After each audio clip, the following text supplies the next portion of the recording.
Bonjour et bienvenue dans le journal de l'Afrique. À la une de l'actualité au Mali, l'enlèvement d'une ressortissante suisse dans le nord du pays. Des hommes armés l'ont kidnappée dans la nuit de jeudi à vendredi à Tombouctou.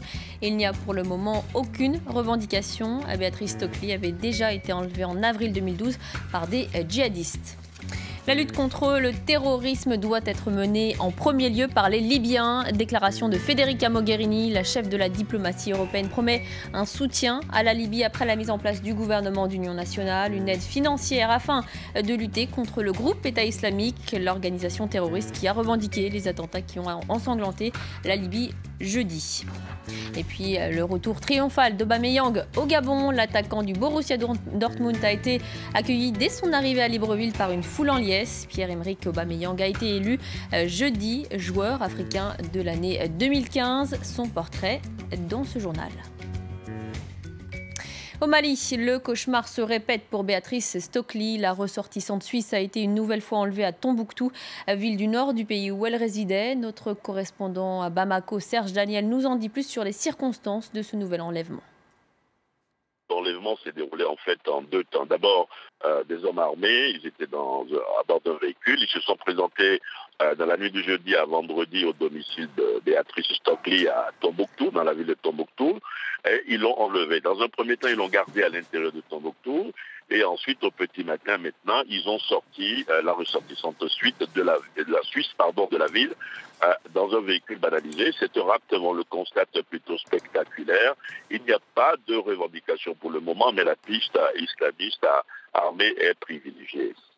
Serge, l'absence de forces de sécurité à ce moment dans cette ville, dans cette zone à risque, est pointée du doigt. Ah oui, tout à fait, surtout qu'on est, vous savez, au Mali, sur tout le territoire national, en période d'état d'urgence. Et à Tombouctou, vous avez non seulement l'armée malienne, mais vous avez les forces onusiennes. Il paraît qu'il y avait une patrouille cette nuit de jeudi à vendredi, mais que la patrouille n'a pas continué au-delà de 2 heures. Or, le rapt a eu lieu à 3 heures du matin, ce qui fait que des populations, des habitants de Tombouctou interrogés, piquent une colère contre le gouvernement malien, une colère contre les forces onusiennes en demandant plus de sécurité dans la ville.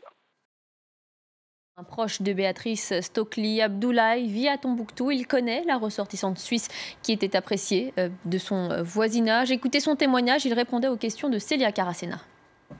C'est une dame très gentille, très connue. Elle parle beaucoup de langues au niveau local.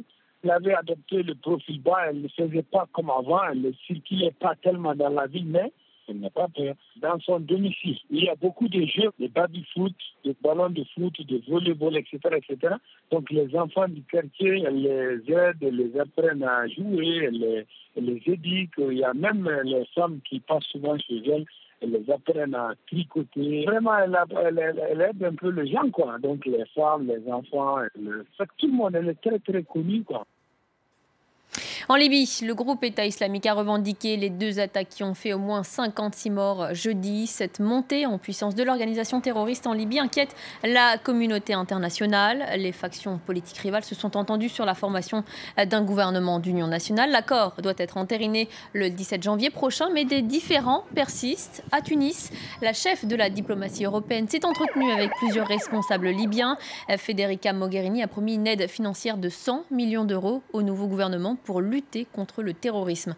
Les détails de Laurent Berstecher. Elle est venue tenter de relancer le dialogue et accentuer la pression internationale sur la Libye. Mais Federica Mogherini n'est pas arrivée à Tunis les mains vides.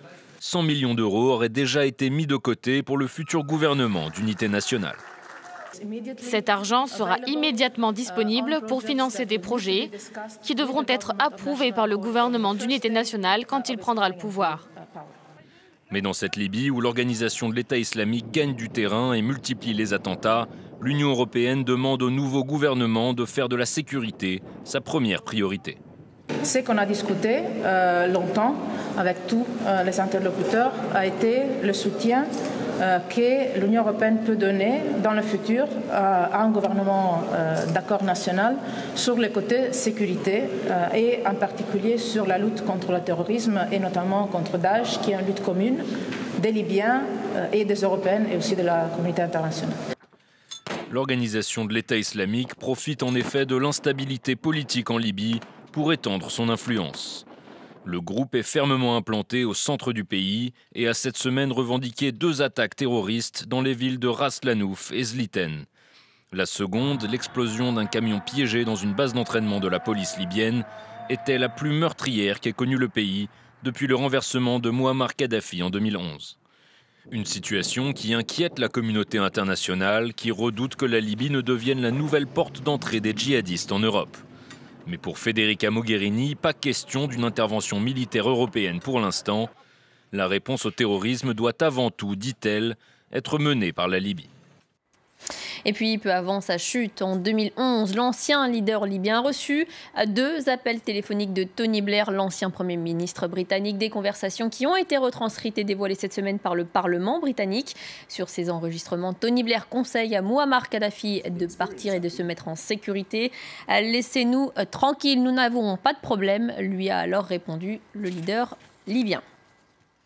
Dans le reste de l'actualité, en bref et en images, l'attaque au couteau contre un hôtel de la station balnéaire d'Hurghada en Égypte. Selon la télévision publique, un assaillant a été tué par les forces de sécurité égyptiennes qui disent avoir repoussé l'attaque.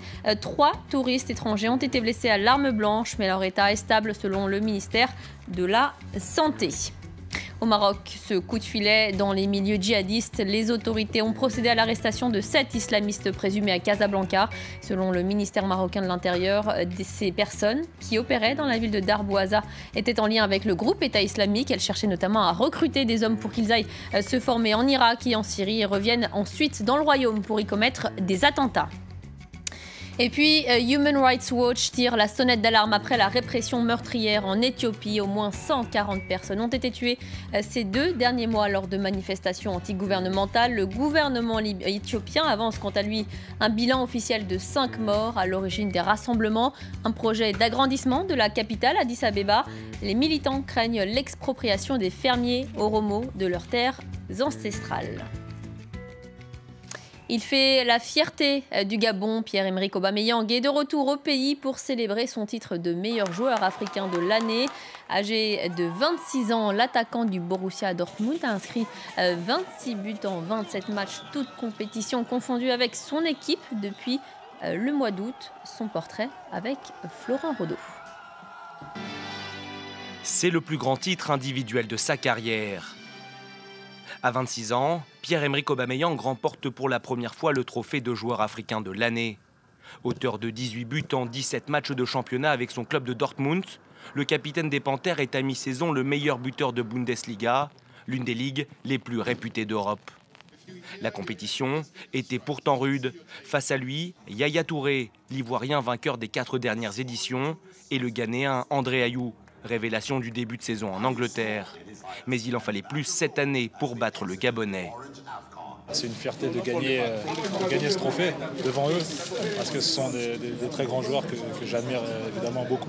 Donc je sais que je peux avoir les qualités pour être là encore l'année prochaine. Et ça demande beaucoup de travail et voilà, beaucoup de sacrifices aussi. La cérémonie, qui avait lieu dans la capitale nigériane Abuja, a également récompensé Gaël Nganamouit. La Camerounaise de 23 ans, qui évolue en Suède, au FC Rosengard, devient elle aussi pour la première fois de sa carrière la meilleure joueuse africaine de l'année. Chez les entraîneurs, c'est Hervé Renard qui est couronné.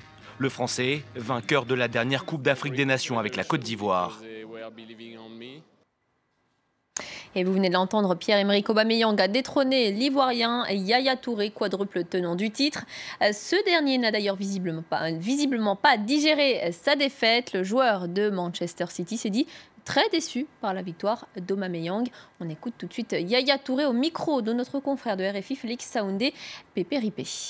C'est triste de voir que l'Afrique réagit de la sorte et l'Afrique ne pas donner l'importance aux choses africaines. Je crois qu'aujourd'hui, ce qui fait la honte aussi de l'Afrique, parce que se comporter de la sorte, c'est indécent. Je crois qu'aujourd'hui, nous, les propres Africains, ne trouvons pas que voilà, l'Afrique est importante à nos yeux. Nous privilégions plus l'extérieur que notre propre continent et c'est ce qui est décevant et c'est ce qui est lamentable. Yaya va s'occuper de Yaya et puis va laisser l'Afrique se débrouiller. On me le dit souvent, ne pas trop s'occuper de l'Afrique parce que l'Afrique aujourd'hui sera le premier joueur à être relâché. C'est une triste image de l'Afrique qu'on montre aujourd'hui. Et c'est la fin du journal de l'Afrique. Merci de votre fidélité. Un merci aussi aux équipes en régie et à l'édition. Restez sur France 24 tout de suite, un nouveau journal.